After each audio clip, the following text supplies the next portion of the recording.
मु अच्छी Berhampur MKCG medical college hospital रो न्यूरोलॉजी विभाग रे एवं देखंतु एठी मो सहित मध्य जड़े रोगी अच्छा जी कि न्यूरो पेसेंट कमला किर्सानी सुदूर कोरापुट जिला लंकापुट पंचायत केछेला ग्राम से एठारे आसी पहुँचती एवं से कहवा कथा जे तांकर मुंडरे एक बृहत आकार ट्यूमर होता जहाद्वारा से जंत्रणा पाउथिले एवं कोरापुट मेडिकल रे मध्य से ट्रीटमेंट होथिले किंतु प्रथमे से मुंड बथा कही ताको अवहेला करथिले एवं दीर्घ समय पर कोरापुट मेडिकल रे देखैथिले एवं ताहा गुरुतर रूप नहीं सेमाने कोरापुट मेडिकल तांको ब्रह्मपुर एमकेसीजी को फॉरवर्ड कर देइथिला एवं ब्रह्मपुर एमकेसीजी से आसी पहुँची एवं ब्रह्मपुर एमकेसीजी रे मध्य तांकर ट्रीटमेंट मध्य होइछि।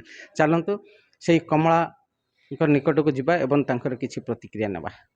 कमला किर्साणी कोठु आस्थिले? कोरापुट रोणी कोरापुट कोरापुट केचला कौन हेछि आपनकर?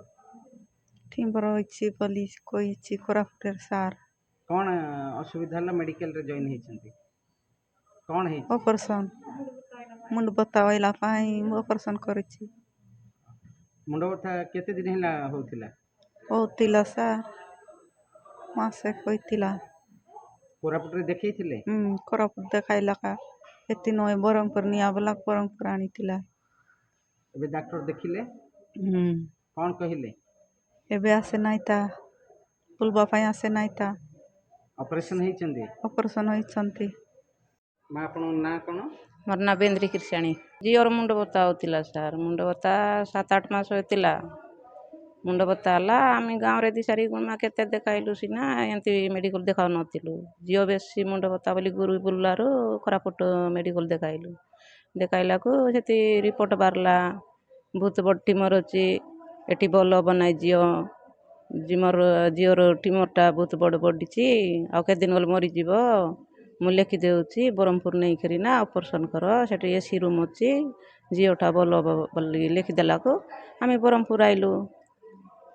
ब्रह्मपुर डॉक्टर देखले? हाँ सार देखिला बहुत बड़ टिमर एते दिन देखाइलु ना बोला आमे देसी लोक जानिनु सीटा पाई जियो एंती अवस्था हला सार कहला को आमे मासे भितरे देखिबु कमिबो ना बडिबो बोली जगाइला को से बत्ताटा कमुतिबार मेडिसिन कले आ बडुतिबार होला को सारा का ऑपरेशन कर कहला ऑपरेशन करा बोला को ऊपरे गोटे दिन 5 ताला रे नेले ऑपरेशन करबा पाई आ जियोर ऑपरेशन हो बनाई कैंसेल बहुत रिस्क अछि बोला सार हेले बड़ सार आसी करी आ 15 दिन आसी ना कहला कोन पाई कमड़ा किर्साणी ऑपरेशन हो नाई बोली कहला नाई बहुत बड़ रिस्क अछि सीटा पाई आमे ऑपरेशन करू नाई बोली कहला को हाँ लेकिन बड़ सार कहला को आका नाई जियोर जेंती ऑपरेशन करो बोला को एठी आका ऑपरेशन होइछि ऑपरेशन हलारो जियो टिके हाथे धरले टिके बुलुछि टिके खाउछि आ टिके कथा होछि।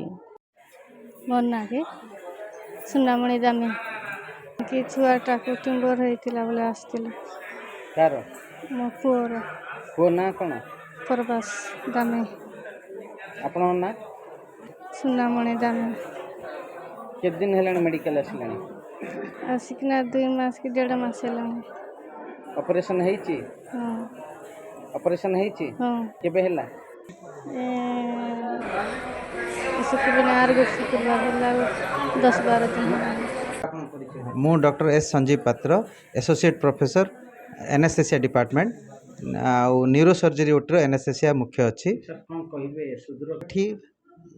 गला वर्ष ठारू बहुत गुड़िए केस न्यूरो सर्जरी होची ता भितर तो प्रतिदिन आमर केस चली पर्टिकुलर आप जो 2टा केस पचारुंट बहुत डिफिकल्ट केस ये जो महिला जनक कोरापुट आसी कोरापुट मेडिकल जाइए सेठारु ब्रह्मपुर मेडिकल को आसते आमर एटी एमआरआई करने जना पड़ा ब्रेन भितर गोटे 500 ରୁ 600 ग्राम गोटे बड़ ट्यूमर अच्छी जोटा कि सी तार गोटे लेफ्ट साइड हाथ गोड़ चली पार ना कम कर ता सहित ता मुंड एत बथा होता से मुंडटा को हाथ में धरी चलुले माने एत सीवियर पेन होता जोटा कि असंभाल पेन किंतु जेहेतु से एत दूर आसते समस्त प्रकार इन्वेस्टिगेशन कर ऑपरेशन कराई दीर्घ 6 घंटा ରୁ 7 घंटा ऑपरेशन चलता जो कि आमको निशा एनेस्थेसिया निश्चित बहुत समय देवाक पड़े आ ऑपरेशन पर गोटे राति आमे ताको वेंटिलेटर रे आईसीयू भितर रखिथिलु ता पर दिन तार निश्चित रू से बाहर आसते बहुत भल रेस्पॉन्ड भी करछंती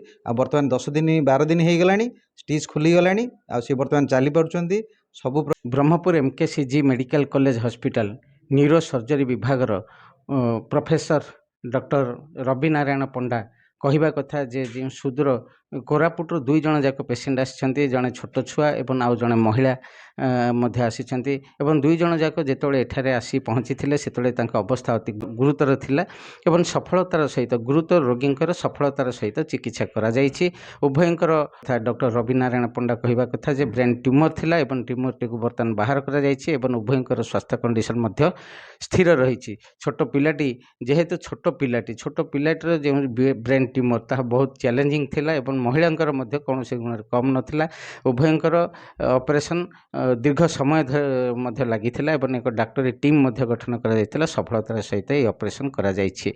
जेहेतु डॉक्टर रवि नारायण पंडा 12 अगस्त 2025 एठारे जॉइन करछन्ती एवं विभाग मध्य से दिन ठारू चली 1 वर्ष मध्य अनेक केस ये सफलतार सहित डॉक्टर रवि नारायण पंडा अस्त्रोपचार करिसेंती जहाँकि स्वागत योग्य एवं जो रोगी मैंने दूर दूरांतर आसुच्चंती खाली दूर दूरांतर नुहे कहवा गले ब्रह्मपुर एमकेसीजी मेडिकल कॉलेज उपरे समग्र दक्षिण ओडिशा सहित पड़ोशी आंध्र प्रदेश रोगी मैंने निर्भर करते बहु आशा नहीं एठाक आसुला बेले सफलतार सहित अस्त्रोपचार द्वारा पुनर्जन्म लाभ कर निज निज अंचल को प्रत्यागमन कर। डाक्तर रवि नारायण पंडा विभागीय मुख्य स्नायु शल्य विभाग महाराजा कृष्णचंद्र गजपति भेषज महाविद्यालय ब्रह्मपुर ओडिशा। महिला जनक बर्तमान संपूर्ण सुस्थ से महिला कोरापुट डाक्तरखाना को जाइथिले कोरापुटर मेडिकल कॉलेज को जाइथिले मुंड जोर बथा होतला एवं बांती होतला आउ सेठू कोरापुटरू ताको पठै दिया हला ब्रह्मपुर मेडिकल कॉलेज को। ब्रह्मपुर मेडिकल कॉलेज रे आम जून मासरे जून 19 तारिख दिन आम वार्ड को आणिलु तार इन्वेस्टिगेशन पर जना पड़ा जे ता मुंडरे गोटे बड़ ट्यूमरटे अच्छी जोटा कि 10 cm लंबा 8 cm प्रस्थ एवं 8 cm उच्चता पाखापाखि 500 ग्राम रु अधिक ओजन ट्यूमरटा थिला। ताकू आमे 22/7 जुलाई 22 रे ऑपरेशन कलु।